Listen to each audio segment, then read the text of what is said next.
everybody, it's me, Luke, and today we're at the Learning Express, and I'm gonna do a fidget haul there. At the Learning Express, I'm gonna try to do a haul here. I'm looking for a simple dimple here, but here's an infinity cube. It's called simple dimple? Yes, a pea popper. Let me look for something else. Not only I got a simple dimple, I also got an atomic needle too. So this is my simple dimple.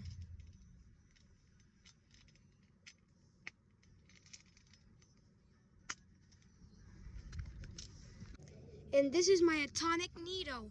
Wow, it changes color. This is an amazing toy. Alright guys, that's the end of my video.